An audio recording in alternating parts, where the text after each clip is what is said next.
ಡಾಬ್ರಾ-ಗ್ವಾಲಿಯರ್ ಹೆದ್ದಾರಿಯಲ್ಲಿ ನಡೆದ ಭೀಕರ ಅಪಘಾತ ಎಲ್ಲರನ್ನೂ ಬೆಚ್ಚಿಬೀಳಿಸುವಂತಿದೆ. ಟ್ರಕ್ ಡ್ರೈವರೊಬ್ಬ ಕಾರನ್ನು ಸುಮಾರು 1.5 ಕಿಲೋಮೀಟರ್ ದೂರ ಎಳೆದುಕೊಂಡು ಹೋಗಿದ್ದು, ಘಟನೆಯ ವಿಡಿಯೋ ವೈರಲ್ ಆಗಿದೆ. ಶನಿವಾರ ಸಂಜೆ ಗ್ವಾಲಿಯರ್ನ ಡಾಬ್ರಾ-ಗ್ವಾಲಿಯರ್ ಹೆದ್ದಾರಿಯಲ್ಲಿ ಭೀಕರ ಅಪಘಾತ ಸಂಭವಿಸಿದೆ. ಟೆಕನ್ಪುರ ರೆಡಿಯ ಹೊರಭಾಗದಲ್ಲಿರುವ ಬಜೇರಾ ಗ್ರಾಮದ ಕಲ್ವರ್ಟ್ ಬಳಿ ಹಿಂದಿನಿಂದ ವೇಗವಾಗಿ ಬಂದ ಟ್ರಕ್ ನೆಕ್ಸನ್ ಕಾರಿಗೆ ಡಿಕ್ಕಿ ಹೊಡೆದಿದೆ.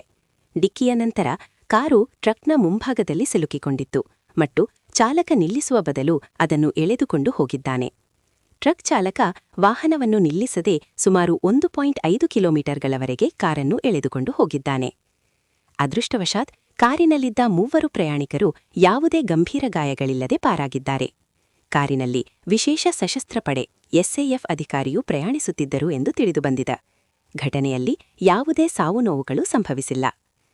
ಈ ಸಂಪೂರ್ಣ ಘಟನೆಗೆ ಸಂಬಂಧಿಸಿದ ವಿಡಿಯೋ ಸಾಮಾಜಿಕ ಜಾಲತಾಣಗಳಲ್ಲಿ ವೈರಲ್ ಆಗಿದ್ದು, ಜನರಲ್ಲಿ ಆತಂಕ ಮತ್ತು ಆಕ್ರೋಶಕ್ಕೆ ಕಾರಣವಾಗಿದೆ. ಸ್ಥಳೀಯ ಪೊಲೀಸರು ಪ್ರಕರಣ ದಾಖಲಿಸಿಕೊಂಡು ತನಿಖೆ ಆರಂಭಿಸಿದ್ದಾರೆ.